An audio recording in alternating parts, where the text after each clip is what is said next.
बिस्मिल्लाहिर्रहमानिर्रहीम। अस्सलाम वालेकुम डियर स्टूडेंट्स। अब हम डिस्कस करेंगे C4 axis of rotation, that is also called four fold axis of symmetry. C4 axis of rotation.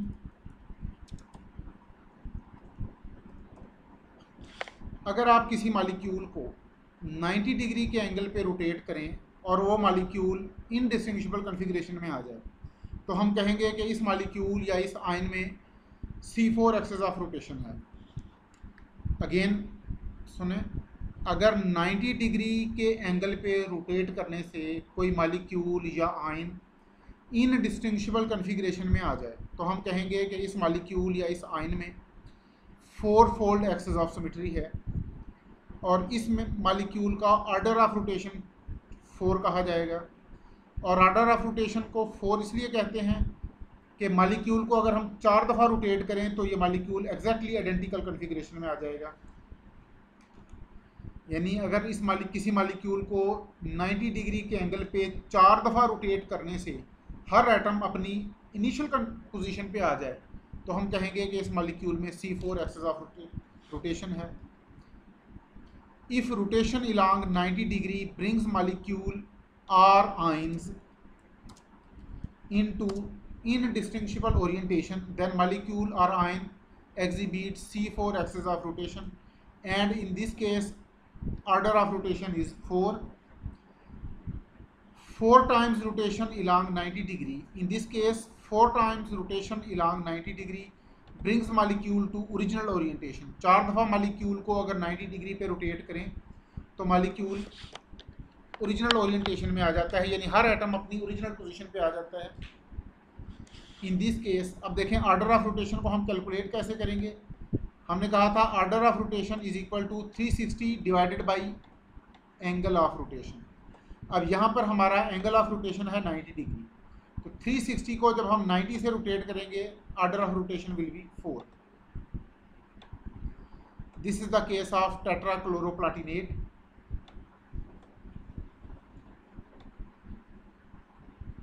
ये देखें, ये इसका जनरल स्ट्रक्चर है।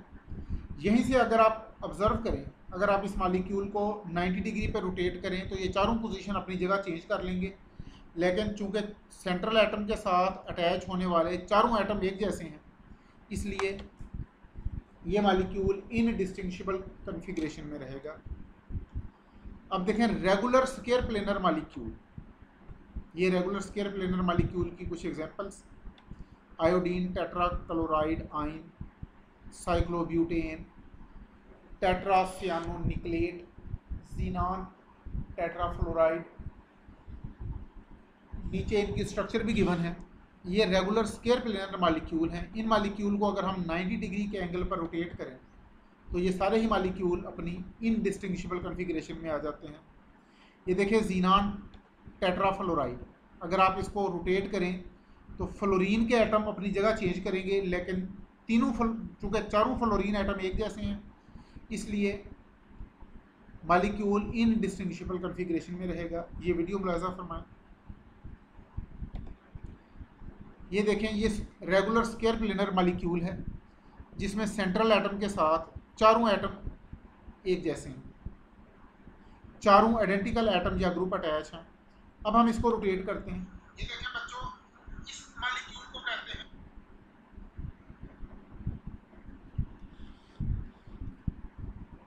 इसको स्क्वायर प्लेनर इसलिए कहते हैं कि अगर ये चारों एटम को इस तरह से ज्वाइन कर दिया जाए तो ये एक स्क्वायर बन जाएगा। इस मालिक्यूल को अब मैं रोटेट करता हूँ 90 के एंगल पर। ये देखें, ये मैंने रोटेट किया तो मालिक्यूल इनडिस्टिंग्विशेबल कन्फिग्रेशन में है। वंस अगेन रोटेट किया, ये अगेन इनडिस्टिंग्विशेबल कन्फिग्रेशन में है। वंस अगेन रोटेट किया और ये चौथी दफ़ा रोटेट किया तो हर एटम अपनी पोजीशन पे आ गया। ये देखें, जहाँ से मैंने इस वक्त इसे पकड़ा हुआ है ये इसका एक्सेस ऑफ रोटेशन है। जहाँ से पकड़ के हम मालिक्यूल को रोटेट कर रहे हैं 90 डिग्री के एंगल पे, ये इसका एक्सेस ऑफ रोटेशन है।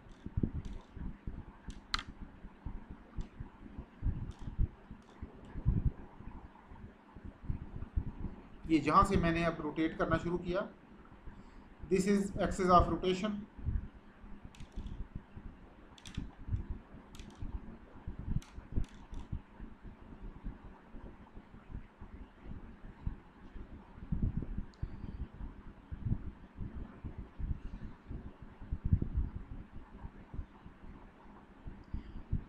90 के एंगल पे रोटेट करने से मॉलिक्यूल या आयन इनडिस्टिंग्विशेबल कॉन्फ़िगरेशन में आ जाता है।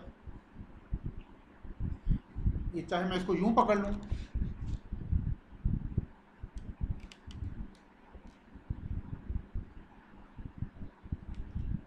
इस मॉलिक्यूल में C2 एक्सेस ऑफ रोटेशन भी है और स्क्वायर प्लेनर मॉलिक्यूल में 4 C2 एक्सेस ऑफ रोटेशन है।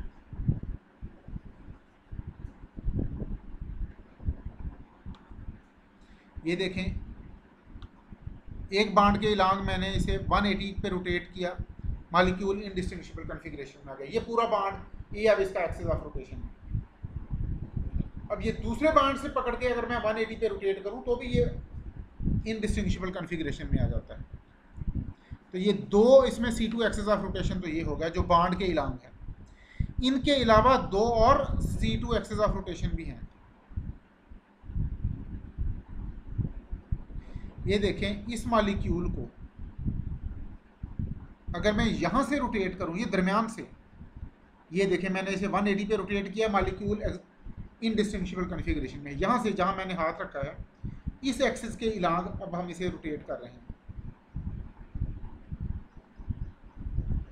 तो फ्रंट वाले एटम बैक पे चले गए, बैक वाले फ्रंट पे आ गए। अब अगर मैं यहां से इसको 180 पे रोटेट करूं यूं, तो भी ये इनडिस्टिंग्विशेबल कॉन्फ़िगरेशन में है। तो ये 4 इसमें C2 एक्सेस ऑफ रोटेशन है।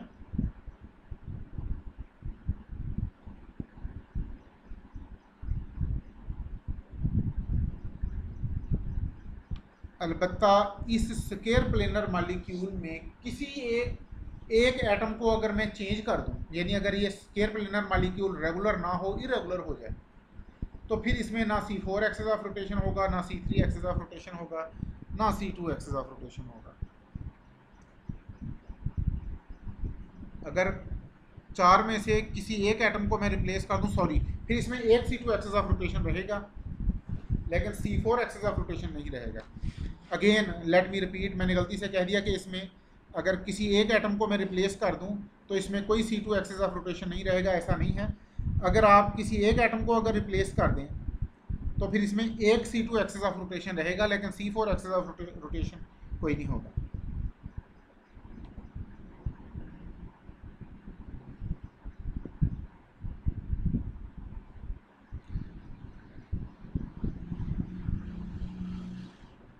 तो चाहे इस बाड के इलांग रोटेट करूं या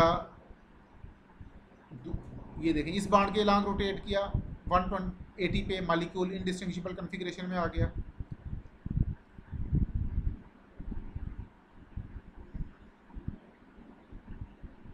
अब दूसरे बाड के इलांग रोटेट किया तो भी मॉलिक्यूल इनडिस्टिंग्विशेबल कॉन्फ़िगरेशन में आ गया।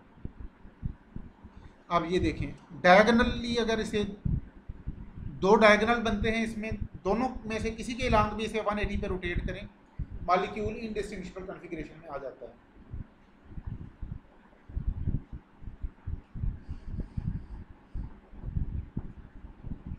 अब देखिए, ये मॉलिक्यूल बन गया स्क्वायर पैरामिडल। अब स्क्वायर पैरामिडल में C4 एक्सेस ऑफ रोटेशन है, C2 एक्सेस ऑफ रोटेशन नहीं। ये देखें, अब भी अगर इसे 90 पे रोटेट किया जाए तो मॉलिक्यूल इनडिस्टिंग्विशेबल कॉन्फ़िगरेशन में आ जाता है।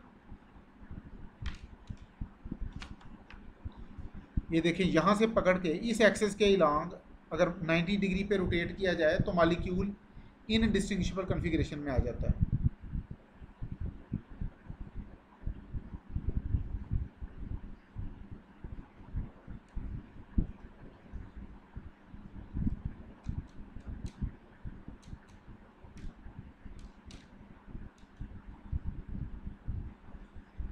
ये देखें, इस एक्सियल बाड के इलांग इस मॉलिक्यूल को 90 डिग्री के एंगल पे रोटेट करें तो ये इनडिस्टिंग्विशेबल कॉन्फ़िगरेशन में आता है। इसका मतलब है ये स्क्वायर पैरामिडल मॉलिक्यूल में भी एक C4 एक्सिस प्रेजेंट है।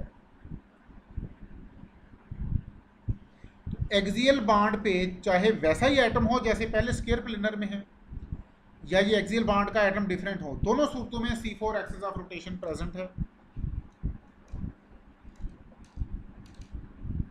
अलबत्ता इसमें C2 एक्सेस ऑफ रोटेशन नहीं होगा।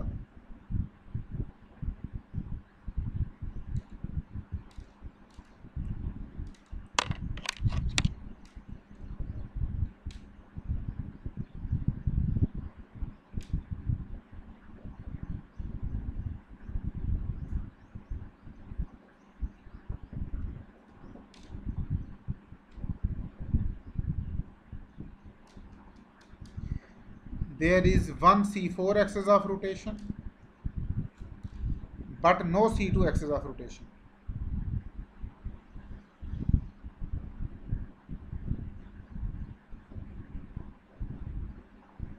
ये देखें, यहां से पकड़ के अगर इसे 180 पे रोटेट करें तो ये येलो एटम जो ऊपर है अब नीचे चला गया। इसका मतलब है ये डिस्टिंग्विशेबल कॉन्फ़िगरेशन है, ये इनडिस्टिंग्विशेबल कॉन्फ़िगरेशन नहीं है। जो एटम पहले अपर था वो अब लोअर हो गया,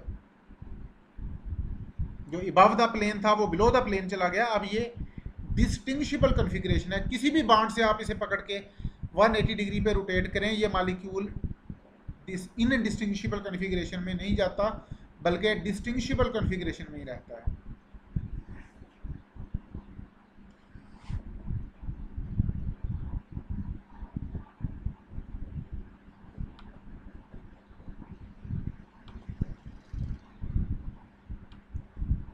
regular square pyramidal molecule has 1 C4 axis of rotation. ये अभी हमने वीडियो से भी देख लिया। तो xenon oxy tetrafluoride, iodine pentafluoride and pentaborane, all these are examples of square pyramidal molecules. अब आ जाए ऑक्टाहेड्रल मॉलिक्यूल पे। ऑक्टाहेड्रल मॉलिक्यूल में हमने कहा था कि 4 C3 एक्सिस ऑफ रोटेशन है और इसमें अब हम पढ़ेंगे कि इसमें 3 C4 एक्सिस ऑफ रोटेशन भी हैं। ऑक्टाहेड्रल मॉलिक्यूल भी 2 तरह के हैं, बल्कि कई तरह के हैं। एक तो रेगुलर ऑक्टाहेड्रल मॉलिक्यूल ऐसे हैं जिनमें सेंट्रल एटम के साथ 6 के 6 एटम या ग्रुप एक जैसे हैं। तो ऐसे regular octahedral molecules are ions जिसमें सेंट्रल एटम के साथ आइडेंटिकल एटम्स या ग्रुप अटैच हैं, जैसे सल्फर हेक्साफ्लोराइड है, मोलिब्डेनम हेक्साकार्बोनाइल, हेक्सासियानोफिरेट। आयरन के साथ ये कैटाइन है जिसमें आयरन के साथ 6 साइनाइड आयन अटैच है। हेक्साक्लोरोप्लाटिनेट 2, हेक्सा अमीन कोबाल्ट 3, हेक्साफ्लोरो एल्यूमिनेट 3, हेक्साफ्लोरोफिरेट 3, हेक्सासियानोप्लाटिनेट 2। ये सारे रेगुलर ऑक्टाहेड्रल मॉलिक्यूल हैं। इनमें 3 C4 एक्सिस ऑफ रोटेशन है। लेकिन अगर रेगुलर ऑक्टाहेड्रल मॉलिक्यूल की एक टाइप ऐसी भी है जिसमें एक्सियल बॉन्ड एक जैसे होते हैं, जिसमें एक्सियल बॉन्ड एक जैसे हैं और इक्वेटोरियल बॉन्ड डिफरेंट हैं। यानी ये जैसे ये मॉलिक्यूल हैं सारे।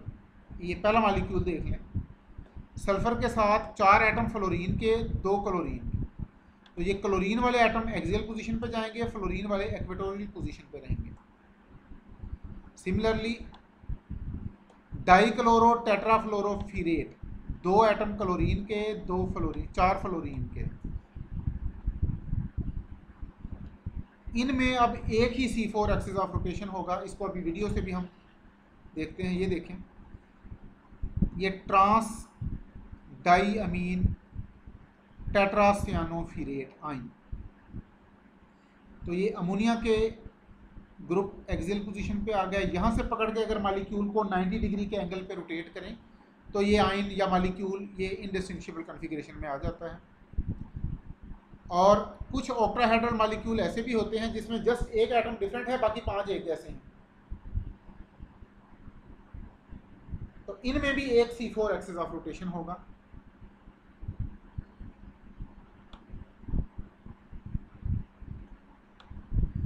ये देखें, ये स्टार्ट हमने किया था रेगुलर ऑक्टाहेड्रल मॉलिक्यूल से।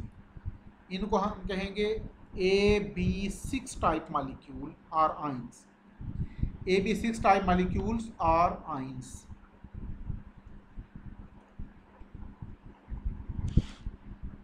इनमें हमने कहा देर आर 3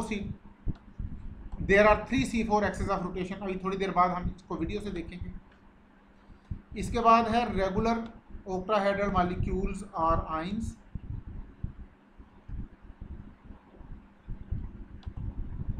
जिनमें 2 ग्रुप डिफरेंट हैं, दो ग्रुप एक जैसे, चार एक जैसे सेंट्रल एटम के साथ अटैच हैं। ये देखिए, अब इन्हें कहेंगे AB4C2।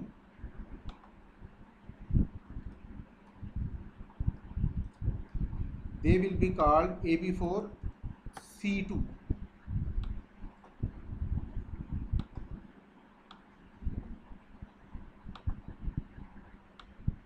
ये चाहे एटम्स हों या आयंस हों, they have same groups eight opposite positions. इनमें एक C4 एक्सिस ऑफ रोटेशन है। अब जो नेक्स्ट हम देखेंगे वो भी ऑक्टाहेड्रल मॉलिक्यूल रेगुलर ही होंगे, लेकिन they will be AB5C type.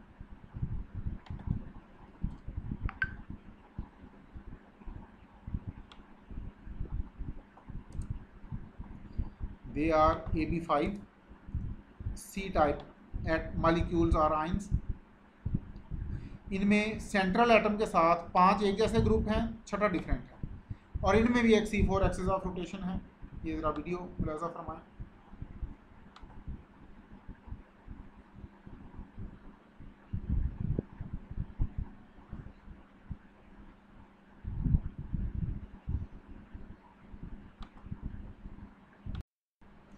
जी ये देखें, ये regular octahedral molecule, central atom के साथ 6 एक जैसे एटम अटैच हैं। तो किसी भी बॉन्ड के इलांग अगर हम 90 डिग्री के एंगल पे रोटेट करें तो मॉलिक्यूल इनडिस्टिंग्विशेबल कॉन्फ़िगरेशन में आ जाता है। पहले हमने एक बॉन्ड से रोटेट किया, अब हम दूसरे बॉन्ड से पकड़ के रोटेट कर रहे हैं 90 डिग्री पे।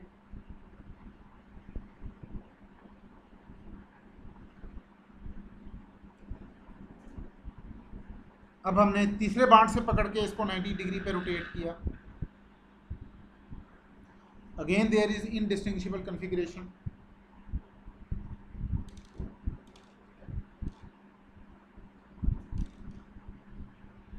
तो किसी भी बॉन्ड से, ये रेगुलर ऑक्टाहेड्रल मॉलिक्यूल है जिसमें सेंट्रल एटम के साथ 6 एक जैसे एटम अटैच हैं। तो किसी भी बॉन्ड से पकड़ के हम इसे 90 के एंगल पे अगर रोटेट करें तो ये मॉलिक्यूल इनडिस्टिंग्विशेबल कॉन्फ़िगरेशन में आ जाता है।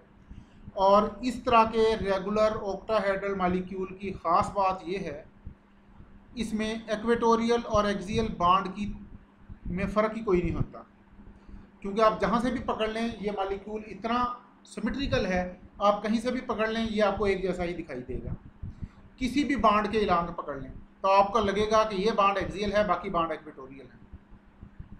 अब हम देखेंगे कि अगर हम दो एटम को या दो ग्रुप्स को रिप्लेस कर दें अपोजिट पोजीशन पे, then what will be situation. ये देखिएगा, ये अब एक्सियल और इक्वेटोरियल में आप तमीज़ कर सकते हैं। ये जो पर्पल एटम हैं दो, ये एक्सियल पोजीशन पे हैं। इनके इलांग अगर मैं मॉलिक्यूल को 90 के एंगल पे रोटेट करूं तो ये मॉलिक्यूल इनडिस्टिंग्विशेबल कॉन्फ़िगरेशन में आएगा। किसी और बॉन्ड के इलांग अगर मैं ऐसे रोटेट करूं तो फिर ये इनडिस्टिंग्विशेबल कॉन्फ़िगरेशन में नहीं आएगा। ये मैंने इसको एक्सियल बॉन्ड से पकड़ा हुआ है और मैं इसको 90 के एंगल पे रोटेट कर रहा हूँ। ये देखें, अगर मैं इसे किसी और बॉन्ड से रोटेट करता हूँ 90 पे, अब ये देखें ये इसकी इनडिस्टिंग्विशेबल कॉन्फ़िगरेशन नहीं है, क्योंकि पहले एक पर्पल एटम सामने था, एक बैक पे था, और जब मैं इसको 90 पे रोटेट करता हूँ तो एक पर्पल एटम राइट पे चला जाता है, एक लेफ्ट पे चला जाता है। ये देखें वंस अगेन, ये जब ग्रीन बॉन्ड के इलांग मैं इसे रोटेट करता हूँ तो मॉलिक्यूल इनडिस्टिंग्विशेबल कॉन्फ़िगरेशन में नहीं रहता। इसका मतलब है इसमें एक ही C4 एक्सिस ऑफ रोटेशन है। अब अगर हम जस्ट एक एटम को रिप्लेस करें, ये जैसे ये है, इसमें 5 ग्रीन एटम है और एक येलो एटम है। इसका मतलब है हमने एक एटम को रिप्लेस कर दिया है। ये भी रेगुलर ऑक्टाहेड्रल मॉलिक्यूल है, but it is regular octahedral molecule of AB5C type. तो ये इस एक्सियल बॉन्ड से अगर मैं इसको 90 के एंगल पे रोटेट करूं तो ये मॉलिक्यूल इनडिस्टिंग्विशेबल कॉन्फ़िगरेशन में है। यहाँ से देखिए,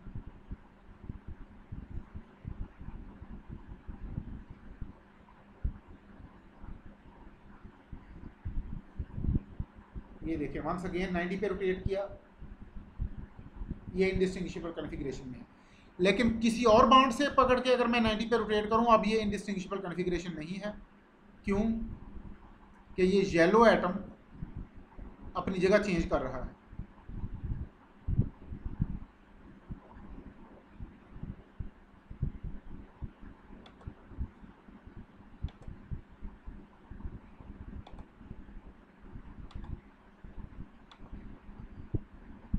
तो ये हमने ऑक्टाहेड्रल मॉलिक्यूल में C4 axis of rotation discuss कर लिया।